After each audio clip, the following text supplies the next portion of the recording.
नमस्कार साथीहरू, आसिनको युट्युब च्यानलमा तपाईलाई हार्दिक स्वागत छ। साथीहरू, आजबाट हामी एडभान्स अकाउन्टको क्याप 2 को एडभान्स अकाउन्टको क्वेशन रिभिजन सेसन स्टार्ट गरिरहेछौँ र पहिलो च्याप्टर हामी अमालगमेसनबाट सुरु गर्छौँ र मैले यसमा तपाईहरुलाई एडभान्स अकाउन्टको लगभग जति च्याप्टरहरू छन् त्यो सबै च्याप्टरको क्वेशन रिभिजन चाहिँ गराएर मजाले चाहिँ सबै सकाउँछु। अलमोस्ट अब यसमा धेरै नै भिडियोहरू आउँछन् हैन, धेरै नै भिडियोहरू आउँछ र यतिसम्म भिडियो आउँछ कि के रे जति पनि स्टडी मटेरियलहरू छन् त्यो सबै लाइक आइक्यानको बुक भयो प्लस मसँग भएको जुन बुकहरू छ हैन अथवा नोट्सहरू छन् त्यो नोट्सहरूबाट अथवा आइक्यानले इस्यु गरेको आरटिपीबाट अथवा पास्ट क्वेशनहरूबाट जति पनि क्वेशनहरू आएको छन् र तिनीहरूबाट जति पनि इम्पोर्टेन्ट क्वेशनहरू छ हो त्यो सबै क्वेशन चाहिँ तपाईले एडभान्स अकाउन्टको यो च्यानलमा पाउनुहुन्छ। त्यही भएर अकाउन्टको लागि चाहिँ अब चिन्ता लिनु पर्दैन। हेरौँ के भनेको छ। Following is the balance seat of A limited, हामीलाई ए लिमिटेड दिएको छ र मैले यहाँ के एजुम गरेको छु भन्दाखेरि तपाईले अमालगमेसन, एब्जर्प्सन एन्ड एक्सटर्नल रिकन्स्ट्रक्सन च्याप्टरलाई राम्रोसँग रिभिजन चाहिँ गर्नु भएको छ, नोट्सलाई रिभिजन गर्नु भएको छ अनि बल्ल चाहिँ यो हेर्नु होला है। त्यो रिभिजन नगरिकन नहेर्नु होला, फेरि गाह्रो हुन सक्छन्। लायबिलिटीजमा हामीलाई शेयर क्यापिटल दिएको छ, general reserve 10% debenture, loan from bank छ अनि क्रेडिटर छ। त्यसपछि यतातिर गुडविल दिएको छ 25,000 को, ल्यान्ड बिल्डिङ छ 1 lakh, plant machinery 1,45,000, stock, debtor, cash अनि प्रिलिमिनरी एक्सपेन्सेस दिएको छ 16,000 को। त्यसपछि तल भनेको छ PC is to be discharged in cash to the extent of 10,000 and the balance in fully paid equity shares of 10 each valued at ₹12.5 per share. यसको मतलब के भयो भन्दाखेरि जति पर्चेज कन्सिडरेसन आउँछ त्यो पर्चेज कन्सिडरेसनबाट 10,000 चाहिँ हामी क्याशमा तिर्छौँ र बाँकीको जुन पैसा हुन्छ त्यो हामीले इक्विटी शेयर दिएर चाहिँ तिर्छौँ नै, जहाँ चाहिँ एउटा इक्विटी शेयरको भ्यालु हैन 12.5 रहनेछ भनेर भनेको छ। ठीक छ, यो हामीले हेर्छौँ अहिले।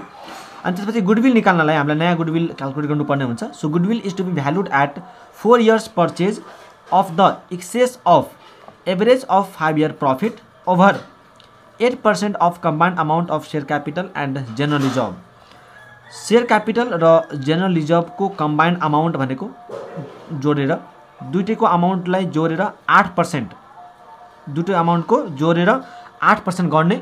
त्यो 8% भन्दा बढी यो जुन 5 सालको प्रफिट छ त्यो यसको 8% भन्दा कति एक्सेस हुन्छ त्यो एक्सेस भनेको हाम्रो सुपर प्रफिट हो। अनि सुपर प्रफिटलाई इन्टु 4 गरेर नम्बर अफ इयर पर्चेजसँग मल्टिप्लाई गरेर हामीले गुडविल क्याल्कुलेट गर्छौँ। सो यहाँ गुडविल क्याल्कुलेसन गर्ने फर्मुला के हो भन्दाखेरि super profit method, super profit into number of years purchase हामीले पढेका छौँ, त्यो गर्नु पर्यो। निकाल्न भनेको छ हामीले calculate PC and entries in the books of purchase company. ठीक छ, सो पर्चेज कम्पनी यहाँ के हुने भयो त भन्दाखेरि पर्चेज कम्पनी कुन हुने भयो,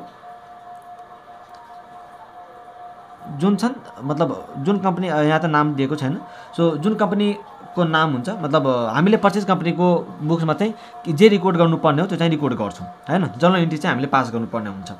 सो यहाँ चाहिँ म तपाईँलाई देखाउँछु हेर्नु, हामीलाई पीसी क्याल्कुलेट गर्न के चाहिन्छ हैन, त्यो कुरा चाहिँ पहिला बुझ्नु पर्यो अनि अगाडि हामीले आफै हेर्छौँ हैन। जस्तै हेरौँ, पहिलो हाम्रो भयो क्याल्कुलेसन अफ पीसी हैन, हामीले निकाल्न भनेको छ पीसी क्याल्कुलेट गर भनेर। सो क्याल्कुलेसन अफ पीसी है। अब पीसी क्याल्कुलेट गर्ने बेलामा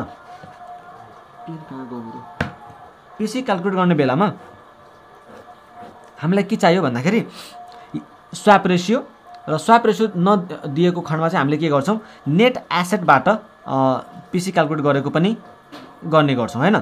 सो यहाँ चाहिँ हामीलाई स्वाप रेशियो दिएको छैन, त्यही भएर हामी के को थ्रु निकाल्छौँ भन्दाखेरि नेट एसेट मेथडको थ्रु निकाल्छौँ। सो नेट एसेट मेथड गर्ने बेलामा हामीले के पराएको छ भन्दाखेरि total asset minus total liabilities हो कि हैन, total asset minus total liabilities भनेपछि यहाँ त गुडविल आउने भयो हैन। जे एसेट छ त्यो चाहिँ हामीले लेख्छौँ पहिला। सो गुडविल, अब गुडविलको भ्यालु हामीलाई थाहा छैन, त्यही भएर यसलाई चाहिँ अहिले लेख्दैनौँ।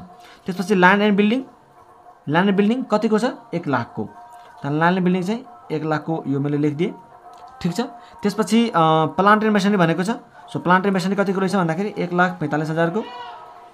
ठीक छ, त्यसपछि स्टक पनि रहेछ। सो स्टक कतिको छ भन्दाखेरि 55,000 हैन, 55,000। त्यसपछि डेटर पनि दिएको छ, डेटर पनि लग्ने हो। सो डेटर्स हाम्रो कतिको हो त भन्दाखेरि 65,000 को। त्यसपछि डेटर्स पछि छ हाम्रो क्यास पनि। सो क्यास कतिको रहेछ त भन्दाखेरि 34,000 हैन।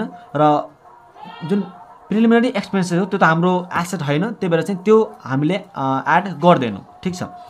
लेस हामीले के गर्छौँ भन्दाखेरि लायबिलिटिज, यो भयो टोटल एसेट। त्यसपछि हामीले यसबाट लायबिलिटिज घटाइदिन्छौँ भने हाम्रो के आइहाल्छ, नेट एसेट आइहाल्छ। लायबिलिटिजमा हामीले हेर्छौँ भने यहाँ हामीले दुईवटा लायबिलिटिज दिएको रहेछ, एउटा 10% डिभेन्चर, 10% डिभेन्चर, अनि एउटा चाहिँ के दिएको रहेछ भन्दाखेरि लोन फ्रम ब्याङ्क। त 10% डिभेन्चर कति दिएको छ, 1 लाखको 10% डिभेन्चर भयो। अनि लोन फ्रम ब्याङ्क कति रहेछ, 40,000 हैन। यो 40,000 भयो भनेपछि यसलाई हामीले माइनस गर्नुपर्ने हुन्छ। अब यति गरिसकेपछि हाम्रो के आउने हो त भन्दाखेरि यहाँ नेट एसेट आउँछ र हामीले के पराछौँ कि यदि स्वाप रेसो दिएको छैन भने नेट एसेट जति आउँछ त्यति नै पैसा चाहिँ हामीले पिसीको रूपमा तिर्नुपर्ने हुन्छ भनेर। सो यहाँ चाहिँ हाम्रो के आउने हो भन्दाखेरि पर्चेज कन्सिडरेसन हो कि हैन। यहाँ के आउने हुन्छ, पर्चेज कन्सिडरेसन। तर हामीलाई त गुडविलको भ्यालु थाहा छैन, त्यही भएर पहिला के गर्नु पर्यो, अब यसको मतलब हो कि हामीलाई गुडविलको भ्यालु चाहियो, त्यही भएर हामी के गर्छौँ, एउटा वर्किङ नोट बनाउँछौँ। सो वर्किङ नोट 1 मा यहाँ हामीले के क्याल्कुलेट गर्छौँ, भन्दाखेरि गुडविल क्याल्कुलेट गर्छौँ। So calculation of goodwill. अब गुडविल क्याल्कुलेट गर्ने हामीलाई मेथड यहाँ कुन दिएको छ, goodwill is equal to super profit into number of year purchase हैन, एनवाईपी। सुपर प्रॉफिट भनेको चाहिँ average profit minus normal profit हैन। त average profit minus normal profit into number of year purchase, यही हो फर्मुला त। Is equal to average profit हामीलाई हेर्नु त दिएको छ, average profit of 5 years is rupees 30,100। त 30,100 दियो माइनस नर्मल प्रॉफिट कति रहेछ, हेर्नु उसले भनेको छ 8% of combined amount of share capital and general reserve. भनेपछि शेयर क्यापिटलको अमाउन्ट कति, 2 लाख, जनरल रिजर्भको कति त 2,20,000 के अरे 20,000। भनेपछि दुईटालाई जोडेर कति हुनुभयो, 2,20,000। त 2,20,000 को 8%, 2,20,000 को 8% गरेर इन्टु एनवाईपी। ठिक छ। अनि यहाँ चाहिँ तपाईँको कति हुनुभयो त भन्दाखेरि 30,100 माइनस यहाँ चाहिँ तपाईँको 17,600 आउँछ। सो यसलाई घटाइसकेपछि तपाईँलाई आउनुभयो कति भन्दाखेरि 12,500 super profit into number of year purchase कति दिएको छ, 4 इयर्स। भनेपछि नम्बर अफ इयर परचेज 4 भयो। अनि यहाँ चाहिँ हाम्रो गुडविल कतिको आउनुभयो त भन्दाखेरि 50,000 को हाम्रो गुडविल आउने भयो। अब यही 50,000 को जुन भ्यालु आएको छ त्यसलाई हामीले यहाँ पुट गरिदिन्छौँ। ठिक छ, बुझ्नुभयो नि। कहाँबाट चाहिँ हामीले लिङ्क हुन्छ भन्ने कुरा आफै थाहा हुन्छ कि वर्किङ नोट चाहिन्छ कि चाहिँदैन भन्ने कुरा आफै पनि धेरै ठाउँमा निस्किन्छन् हैन। त यहाँबाट एउटा वर्किङ नोट आयो। अब नेट एसेट भइसकेपछि त total asset minus total liabilities गरेर हाम्रो पिसी आउने हुन्छ। तपाईँ यो सबै गर्नुहुन्छ भने हाम्रो पिसी भनेको 2,29,000 आउँछ है। त्यसपछि यसमा के भन्ने थियो, पिसी निकाल अनि इन्ट्रिज गर अरे। अब इन्ट्रिज गर्ने बेलामा हामीले शेयरमा कति, क्याशमा कति भन्ने कुरा त यतिकै पनि क्याल्कुलेट भइ नै हाल्छ। सो इन्ट्रिज गर्ने बेला के इन्ट्रीहरू पास हुन्छ त, पर्चेजिङ कम्पनीमा के इन्ट्रीहरू पास हुन्छन् हामीलाई थाहा छ। के इन्ट्रीहरू पास हुन्छ भन्नु त ल, तपाईँ त रिभिजन गर्नुभएको छ नि।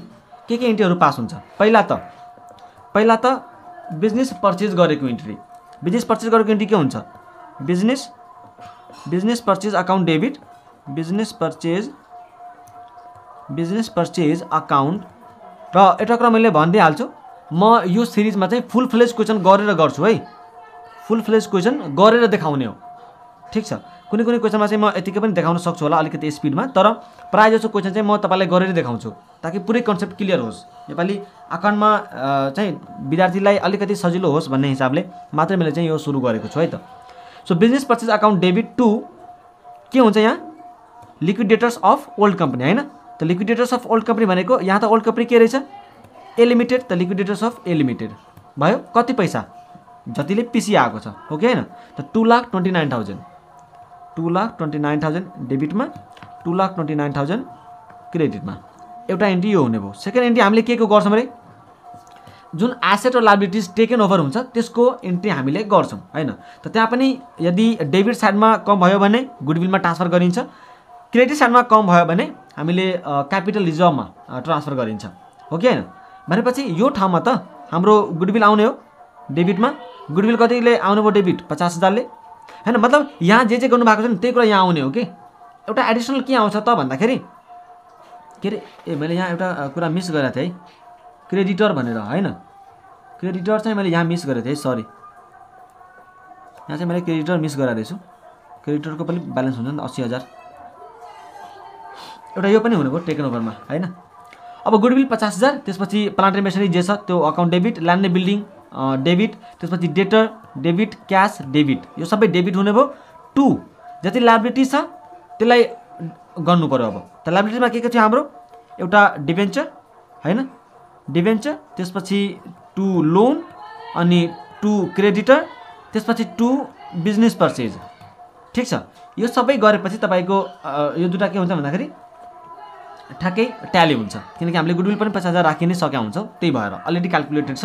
त्यही भएर यो तपाईँको दुईटै एन्ट्री डेबिट क्रेडिट अटोमेटिकली बराबर हुन्छन्, यहाँ कुनैमा ब्यालेन्स फिगर आउँदैन। ठिक छ, नम्बर 3 को एन्ट्री हामीले के पास गर्छौँ रे, पेमेन्ट गरेको एन्ट्री अथवा सेटलमेन्ट गरेको एन्ट्री, पर्चेज कन्सिडरेसन सेटल गरेको एन्ट्री हैन। त यहाँ हाम्रो के हुन्छ, यहाँ त हामीले लिक्विडेटर्स अफ ए लिमिटेडलाई ड्यू गरेको देखाएको थियो हैन, लायबिलिटी बढाएको देखाएको थियो कि नयाँ हामीले बिजनेस पर्चेज गर्यो अनि यो ए लिमिटेडको लिक्विडेटरलाई पैसा तिर्नुपर्ने देखियो। अब त यो यसलाई त पैसा तिरिन्छ, अब पैसा तिरेपछि लायबिलिटीज कम हुन्छ। सो लिक्विडेटर्स अफ यो एन्ट्री बुझाउनु पर्ने छ। अब liquidators of A limited account debit कति हुने भयो, 2,29,000, किनकि यो मान्छेलाई हामीले पिसी तिर्ने भनेको 2,29,000 को हो।